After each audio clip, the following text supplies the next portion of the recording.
You're listening to Funny Peculiar with Jeff Downs. Okay, welcome to another episode of Funny Peculiar Podcast. And I'm here in Greenwich, London, with an old friend, a writer that I've known for a long time, and I've come back to London to interview. It's Bob Sinfield. Hello, Bob. Hello, Jeff. And so, now we were just explaining, I've done lots of different interviews, lots of different people, but now your sort of from your pedigree is not just a writer. That's formally what you are, because you wrote for radio, you wrote comedy sketches, you also write books. Yeah. So we'll get into that. But you also I forgot, you're a DJ as well. Did a bit of that. Done a bit of that. You've done a bit of everything. So and also today we're at the Maritime Museum. What have you been doing today? Well, I've been going back to my roots, Jeff, and doing a bit of acting. Right. In the guise of a polar explorer called Tom Crean. Okay. Who actually was the real guy who went to the South Pole with Shackleton. Just over 100 years ago. Right, okay. And basically tell the story of polar exploration. Yeah. Usually to children, but quite often there are adults there as well. Yeah. So you can pitch the thing depending on the age of the audience. You can either do questions like... yes, what do you think Shackleton's motivation was for going to the South Pole? Or you can make it, do you think it's going to be cold at the South Pole? Depending on your audience. Depending on the audience. And this is kind of what they call live museum stuff, isn't it? Where an actor, and I've seen this before, and it's great because I think it's a really good way of getting information over. It seems to be popular, yes. And how long are you doing for, is it like 20-minute, half-hour stints? Do about half an hour, which is really, that's just shy of what a kid would normally expect for the length of a lesson. Yes, So you can hold their attention for most of that time. Though I've got to say, the after-lunch crowd are always a bit more unruly than the morning ones. Right. I don't know what they put in the sandwiches, but whatever it is, they're sort of rolling around a bit and the concentration goes. But, you know, there are ways of drawing them back, and I enjoy it because you can stay in character and interact with people, what they call immersive, and I like that because thankfully I've always been able to think on my feet fairly quickly, and I'm pretty good at staying in character because as well as this, there's Charles Darwin at Down House in Kent, right. and Thomas Edison sometimes. I'm him at the Science Museum, and that's a great one because I get to play with a real-life 1904 phonograph. Oh, right, okay. That still actually plays cylinders. Right, okay. And they sent me off to the National Media Museum in Bradford. Oh, right, to do a yes. gig. And that was great fun because it just so happened on that day the museum had a power cut. Right. And all those wonderful electronic machines stopped working. Oh, no. But my wind-up phonograph... You know, we were standing there in the foyer playing the Alexander's Ragtime Band. Brilliant. And kept the show on the road. Wow. And how much do you have to research the role if you're doing so? Will they give you scripts and background information? How does that? You do. You get a script and it's got all the info in it. Yeah. But you'll be surprised how after a time, once you've taken an interest in a character like Edison or whatever, you pick up bits of information from the radio, from books, from television, all sorts of references, and you think, oh, Edison was responsible for kind of developing the electric chair. I didn't know that. And then you think, oh yes, there are little nuggets that you find slip out. That in then? Yes. They're then fine you can, with you if you find out that bit of information. Oh yes, you can. And in fact, you can kind of sort of mould the script according to your own needs. Yeah. They don't mind if you go off book. Right. Okay. Oh, there's nobody there monitoring and said, you said the, and here it says and. Yeah. No reason. You don't get checked up on. They're pretty liberal in that way. So long as you put the character over, you're kind of true to the character, and you give the information as well. Has anybody called you out on any facts, or someone has people try to do this. Right, okay. I was doing Samuel Pepys just over the road at the old Royal Naval College in the Painted Hall. And some geezer came up to me and said, "So when were you born, Mr. Pepys? And when did you die?" And I thought, when did I die? Excuse me. I'm about to die in front of this audience, I think. But yes, you will get people who'll try and do this sort of thing. Try and catch you out. Yes, and you can just laugh it off and say, "Did I really do that, sir? You seem to know more about me than I do." And then you just move on. Because they're like hecklers, really. Except they don't swear at you; they throw historical facts at you. They do, yeah. But thankfully, these people are rare. Yeah, and they managed to unite the rest of the audience against them. Right, okay. A lot of the time, yes. because they're kind of thinking, smart ass. They could actually, he could get hauled away anyway. So this is something that you sort of do at the moment. But and from when I first met you going back, now of course, and I have to do this for podcasts for people listening around the world. Now, you wrote for Radio 4, which is massive institution BBC station. BBC station, yes. And this was a sort of satirical news show back, Weekending it was called. Yeah, that's right. Was this your first foray into real Pretty comedy? much. That was your first start, really, Yes, wasn't it? that was 40 years ago. Crumbs, I know. And the producer was Griff Rhys-Jones. Oh, right, okay. Who was almost unrecognisable from the guy he is now, because now he's slim and very sharply suited, and he's got a very trim beard. In those days, he was kind of shambolic, and he looked like a middle-aged geography teacher. He'd come in this sort of Harris tweed jacket that didn't fit him very well, with leather elbow patches. And Griff liked to drink in those days. I'm sure he wouldn't mind this being revealed. Yeah. And sometimes he'd come in the morning and he'd say, "Now, Bob, this script of yours, you need a joke here." And you're thinking, yeah, that's very helpful. Thanks. I need a joke then. And then he'd look at it again and he'd go, "Oh no, that's somebody else's script." And then he'd leave the room. And you think, what was that about? But he was great for encouraging new writers. Okay. Because that's what you need, isn't it? When you first get started, you want someone to say, "This is not rubbish. You've actually got something here. You're just not quite there yet." Yeah. And he kept me coming back. He said, "You know, you're nearly there. Just keep coming back." And this was paid off. It was a weekly. It was a weekly show. Went out on a Friday night. They recorded it on Friday morning, so they could keep it fairly topical by the standards of those days. It wouldn't really work now, because social media would break stories through the day. Of course. We didn't have that then. So whatever was in that morning's papers, that was news. Well, I think a lovely fact you told me back then was Radio 4 and all the radio stations have to keep coming out with news. I think you said to me, Radio 4 would only tell you the news at 9 o'clock in the morning and at 6 o'clock at night. Was it rough? Yeah, something like that. It was certainly far less prolific than it is now. In fact, there was a day, going way back in the 30s, when apparently the BBC decided there was no news worth broadcasting that day. So they just played music instead. You wouldn't get that now. You wouldn't get that now. So. No, we're heading now towards a time when you'll put your radio on and someone will say, "Ladies and gentlemen, we interrupt this news bulletin to bring you a programme." There's too much news at the moment. We want a break, don't we? Well, I think that's just so repetitive. It is. And quite often the reporter will just regurgitate what the newsreader's already told you. Yes, So you're thinking, oh, come on, let's have some entertainment instead. Now, Weekending, how long did you write? On and off for about 3 years, but within the course of that, other things began to happen, because one of the cast, we had a very good cast, David Jason was in it for quite a while, and then along came Tracey Ullman, who was all of 21 years old. And she was not really from the comedy tradition. She was an actress who had been talent spotted in a play at the Royal Court Theatre in London, and was then given her own TV show called Three of a Kind, with Lenny Henry and David Copperfield, but not the magician. Not the magician. No, for people listening in America, if you are, it's another David Copperfield, who was English sort of comic actor. He was a North Country comedian, very traditional, very old-fashioned. Lenny was more old-fashioned in those days than he later became, and he credits Tracey with sort of opening his eyes to being a bit more modern, being a bit more up-to-date, a bit more contemporary.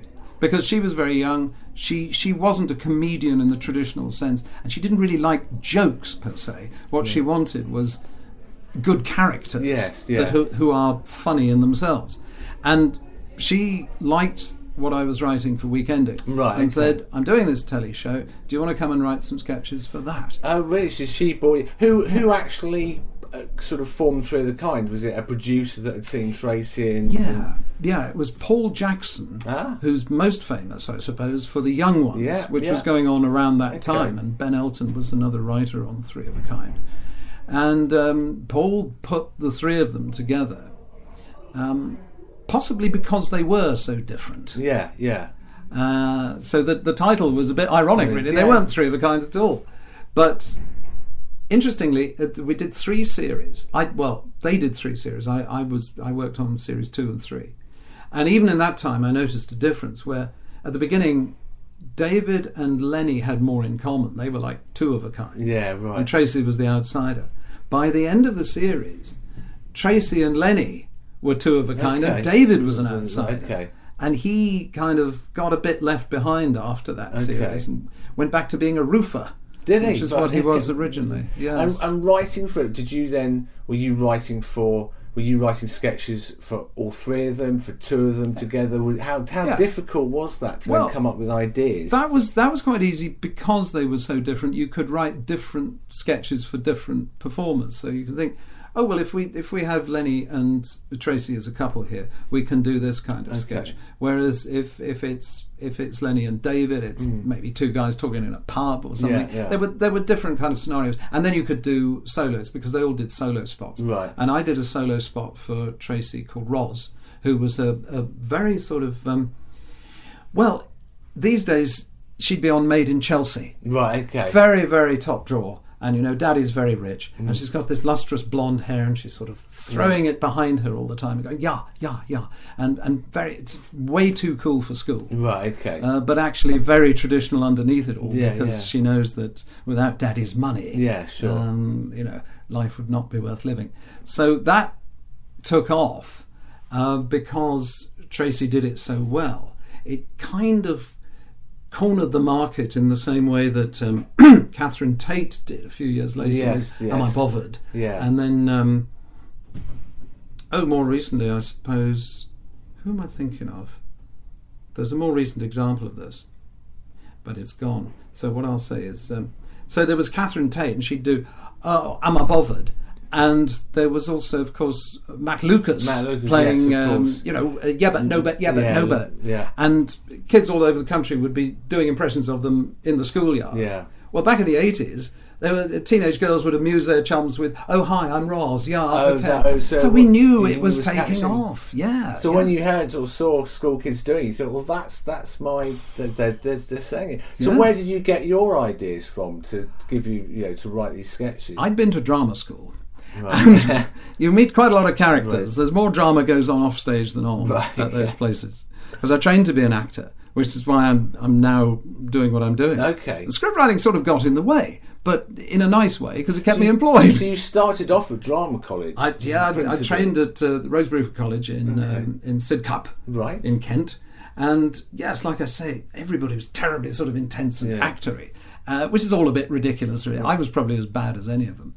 So that was my experience of people. It was also, I grew up in Cornwall. You met a lot of characters in Cornwall who were very fiercely loyal to Cornwall and didn't like these foreigners coming down from England.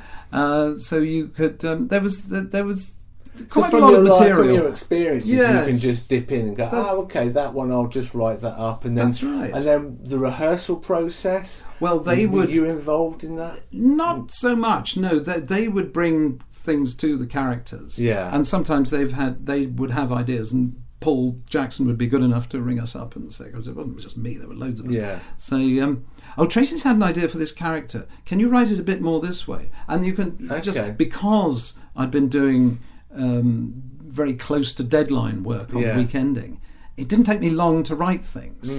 So you were used to that quick turnaround. So I can only write things quickly and short things. Yeah, right, okay. I don't think I've ever written anything that exceeds an hour. Right, okay. Well, I've seen you in Edinburgh. You did that rapper, the old Lord Buckley. That's it. Who was a real character. Well, he was. Yes, that was a guy who was around in the 50s, and he was doing this curious thing for the 1950s. It was very forward looking, and it would say hipsters, flipsters, and finger popping daddies, knock me your lobes, and people were thinking, who is this eccentric fellow?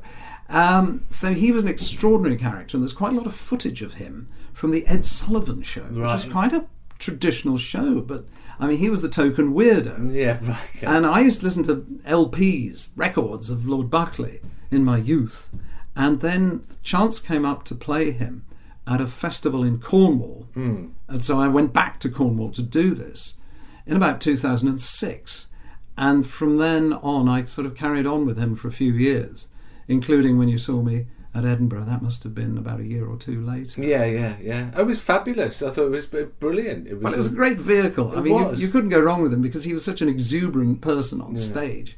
All you had to do really was match that exuberance. Yes.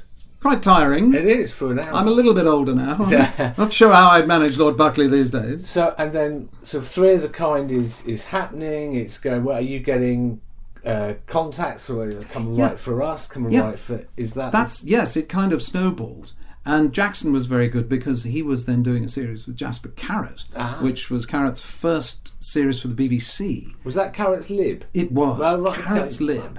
And he wanted to prove that he could cut it on the corporation channel, because for those living abroad, the BBC is always considered very sort of establishment compared to the commercial channels, which are seen as rather grubby. Yeah. So Jasper wanted to.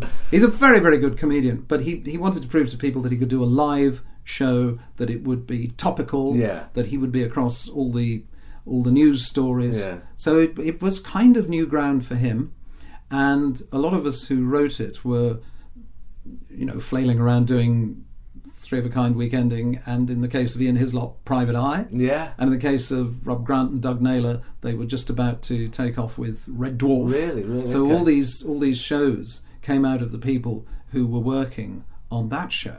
Yeah. And performers like Jan Ravens, who's now very big with an impressionist show in this country called Dead Ringers. And who else was on that show? Lovely couple of actors called Mark Arden and Steve Frost, who call themselves the Oblivion Boys. And if you ever get the chance, they must be on YouTube. Yeah. They're Carling Black Label ads. You've got to see them. They're little comic masterpieces. So we had an incredible cast who were capable of performing live on a Saturday night to probably about 10, 11 million people in those days, because there were only 3 or 4 channels. So you're writing the sketches in between Jasper Carrott's monologues, is that right? Yeah, that's right. You're and not actually writing for Jasper? Well, we contributed lines to his monologues. Right, okay. We all kind of fed into that. Okay. But the main meat of the programme really was just finding the sketch material to prop up his solo spots. And again, was that must have been a different discipline coming off Three of a Kind, because then you've got another remit, and this is what we want. So where were you then getting ideas, or were you then talking to producers going, look, I've got this seems to be right? We used to have a lot of meetings for Carrott's Lib, which is obviously one way of making sure that everybody's singing from the same hymn sheet, so to speak. So we all knew what each other was doing. But the trouble with meetings is it's very difficult, I find, to come up with comedy ideas when there's another dozen people in the room. Because, I mean, the Pythons used to say that they didn't like to mention their comedy ideas to each other in case they thought, oh, I'm not going to laugh at that, because if that gets in the show, then it'll be at the expense of something of mine. So there was a certain competitive edge. You were quite guarded. Yes, and committee rooms are very, very uninspiring places. And it really was a sense of nobody leaves this room till you've thought of something funny, which is a very American way of doing it. They have writing teams on shows. If you've ever seen the wonderful 30 Rock with brilliant. Tina Fey, you can tell that she worked on Saturday Night Live. We were trying to be the English Saturday Night Live, and they ran for about 40 years, and we ran for two series. But it's a different beast in America, isn't it? It is, yes. And some of my old chums sort of went off and did very well in the States, but it never appealed to me. I thought that my humour was sort of intrinsically English, to the point where I don't think I'd get hired really in the States. It's a gamble, isn't it, I assume, if you go that way. Very much. So you've built up this CV now with Three of a Kind, Jasper Carrott, Weekending, and seemingly you're thinking, well, I'll stay as a writer, I'll be a writer. Although were you doing acting? One thing led to another. I was trying to do more acting, but it's very difficult because people see you as a writer. They think, oh, what are you doing trying to act? You're a writer.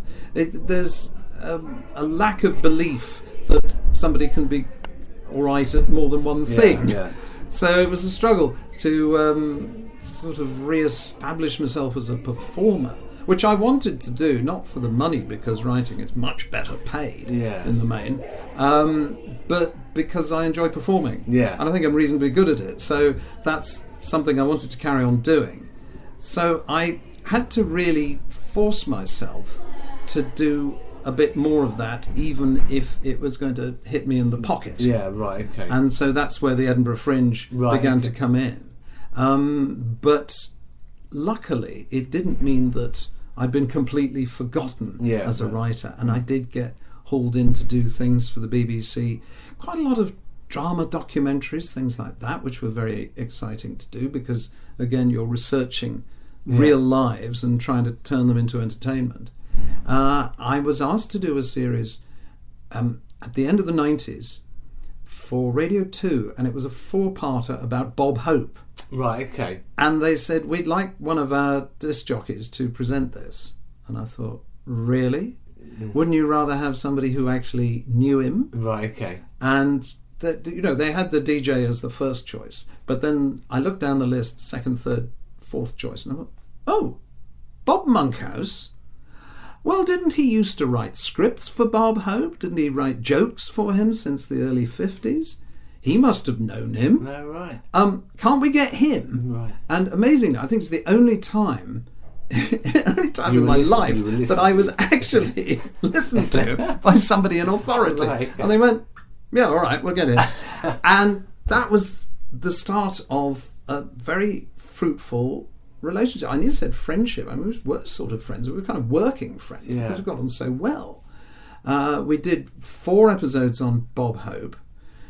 And he had, when he did meet Bob Monkhouse, he had written for him. He certainly had. He I knew never all knew about that. him. I didn't know that. Yeah, that happened when Hope was over here in the early 50s, and a young Monkhouse presented some of his gags to him, and Hope went, yeah, I like this one, I like that one, like that one. Okay, kid, you can tell your friends you've written for Bob Hope.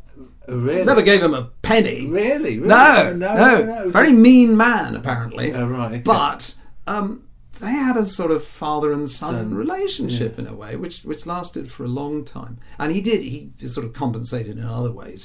He bought Monkhouse a cabaret outfit, which really? stood him in good stead for 30 or 40 years, which at the time he wouldn't have been able to afford himself. So Bob Monkhouse was very keen to do a series on Bob Hope, and this led to other projects. We did 3-parter on the history of the Oscars, because he was mad on film and he really knew his cinema history.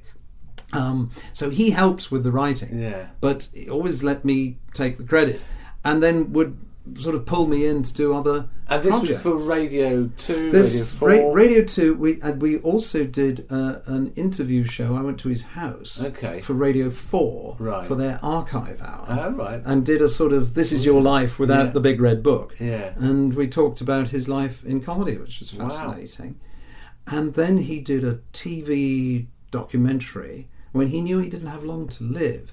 He thought, well, here's a chance to sort of put my house in order in front of the camera. Yes. And he talked about all sorts of things, not just his life in comedy, but his, at times, tragic personal life, where he was disowned by his parents, although he made it up with his mother at the end of her life.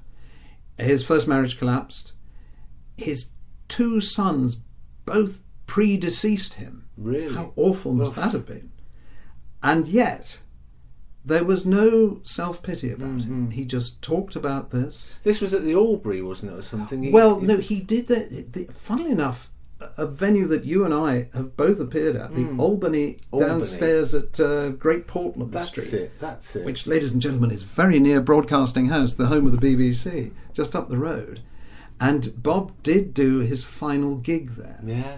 But the TV thing was a little bit before that. They filmed that, didn't they? His like at the Albany. So. They did.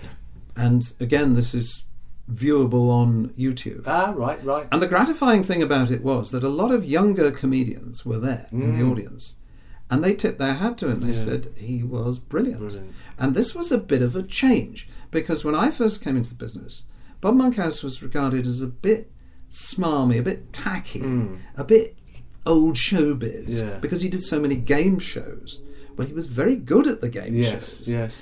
But he was also a top-flight comedian. He could hold his own with anyone on stage. He was a complete professional when it came to joke writing, and he had his famous diaries the joke books. So you must have seen those when you went to his house. Yes, they're all colour-coded for different subjects. Really? But he'd write a joke for anything. Anything at all. And his memory was so good that if he was challenged to do a joke off the top of his head on any subject when he was on stage, he could immediately think of one. Wow. And that's extraordinary. I'm never quite sure how he was able to do that, but he had a very good retentive memory. Yeah. And even, as I say, he didn't flinch even at the thought of impending doom, because when he told me that he didn't have long to live, what do you say to someone? I said, well, how does it make you feel? And he said, well, it certainly concentrates the mind. Oh, bless him. He kept working right up to the last minute. For the last few months of his life, he was too ill. But before that, he just kept going. And that gig you mentioned at the Albany was in the year of his death. And yet he was still top-notch on stage. Ever so sharp.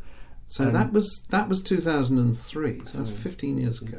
And you, since then, I think, are you writing a book about him at the moment? Yeah, at the moment, because the peg is actually, he would be 90 this year. Ah, right, okay. And I thought to myself, if he was still alive, he'd probably still be doing it. Yes. Like Bob Hope was, like George Burns was. Yeah. These people could still make him laugh at 90.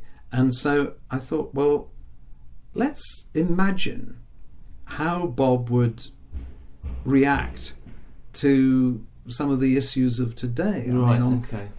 We're rather obsessed at the moment in this country with something called Brexit. Yeah. I'm sorry to swear on your programme, Jeff, but we kind of feel that Bob might have said, I'd offer to help with the negotiations, but hey, they've got enough comedians already. and things like that, about Amazon, they deliver to anywhere in the UK except the tax office. This is the sort of jokes that he would have done. I like to think that he would have done. So are you writing it as Bob would be writing it, or you're just commenting? This is what he does? I'm sort of writing my own memories of working with him, and some of the adventures that we had working on those programs I mentioned, the Bob Hope thing, the Oscars thing, and then what's the name of the book? It's called Monkhouse Encore.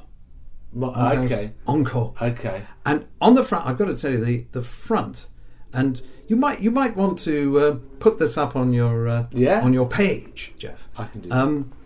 There's a wonderful illustration by an actress who also happens to be a brilliant artist. She's called Jane Tunnicliffe. Yeah. And she was better known on stage as Mary Unfaithful. Right. She was a comedian for many years, and she was in Phoenix Nights as well. But she has this incredible skill of illustrating the faces of great comedians. Right. For T-shirts, for mugs, for all sorts of items. So in her gallery, she's got Eric Morecambe and Ernie Wise. Okay. She's got Laurel and Hardy. And I noticed that she'd done an illustration of the young Bob Monkhouse, as he looked in the 50s, when he had a sort of teddy boy quiff. And I said to her, is there any chance you could do one of him as he was in later life? Because that's the period that my book covers. Yeah. And she has done the most breathtakingly good front cover for the book. Brilliant. And you can get the book. Yes, where is the book available? It's available through Lulu Publishing. Okay. Which is, you go to lulu.com. Okay. And you'll find it there if you look for Monkhouse Encore. And it's available now. If you order online, they will send you an old-fashioned physical copy through the post. Can you imagine that? Can you imagine that? A physical copy of a book in this day and age. What's going on? What's going on? What's happening? Wonderful. So that's out. So I'll put all the details up on the Facebook page, and I can put it all on the website, the iTunes. You're a star. So I'll do all that. So can I just mention though? Yeah. You may not know this, listener, but your genial host here appeared in a sketch with Bob Monkhouse in about 2003. That's right, yes. And for the life of me, I can't think of what it was. I think he was a doctor and you were a patient. Yes, something like that. I think you were undergoing gender reassignment, as it was called in those days. Yeah. I don't know if you remember this, Jeff, but he was very good because I don't think he'd ever seen this sketch before. I put it under his nose, and he just read it like he'd been rehearsing it all week. He was lovely, and he was, because I called him a very, very nervous young comedian, snuck into the studio, was in there, and I think he went to go. He didn't realise, and I think he said, "Oh no, could you just do this?" And he just went, "Oh yeah, of course, not a problem." And there in his carrier bag was some of his joke books, and it was like, those are the joke books. So he was wonderful, utter professional, and just it was lovely to meet him. So thank you for allowing me to work with yourself and Bob. And I think there's a show here because I'll have to do a documentary now on the three Bobs: Bob Hope, Bob Monkhouse, Bob Sinfield, because Bob seems to connect. Well, yes, I think that's probably where the line will end. Nobody's called Bob anymore. All the young comedians are called Rob. They're all called Rob. Rob or but Josh. In the best tradition of Bob Hope, I didn't pay Bob Monkhouse for performing that sketch. Well, not in money, but I did give him a nice bottle of malt whiskey. Oh, wonderful. To which he was rather partial. So it's Monkhouse Encore. It's Lulu Publishing. Go get it now. And thank you for coming on the show today. Great fun. And I didn't have to go anywhere. You came to Greenwich. It's lovely. And my one final question that I always ask is, who do you think I should interview next or get on the show? Who would you recommend? Well, in the world of comedy, I'd like to hear you talk to Tim Vine, because I think in some ways he's a natural successor to Monkhouse. He's another great repository of jokes, and he gives very good value in terms of the volume of jokes that pour out of him. Yeah. In general terms, who would I say? Well, my real name is Pugh. Right. P-U-G-H. I had to change it because there's another actor called Robert Pugh, and strangely enough, we went to the same drama school, but he was there just ahead of me, so he got the name. Another Bob. Yes, another Bob. And you could either talk to him, because he's very interesting. He's led a fascinating life. He's a roistering Welshman, you know. Right. Okay. I don't think you've had one of those. I don't think I've had one of those. And he's an actor. Right? Yes, and he writes as well. Okay. I'll see if I can get him then. But there's also Florence Pugh. Oh, right. Now, as far as I know, we're not related. But she's everywhere at the moment. She was in a series for the BBC called The Little Drummer Girl. Ah, right. And she's also been pretty high profile in a number of films this year. Okay. And she's often interviewed in the press, but I've never heard her interviewed in sound. So maybe that's a quest for you. It's a quest indeed. I will try and track her down. Brilliant. That's absolutely wonderful. Bob, thank you very much again for coming on the show today. It's a great pleasure. Thank you, Jeff. Thank you.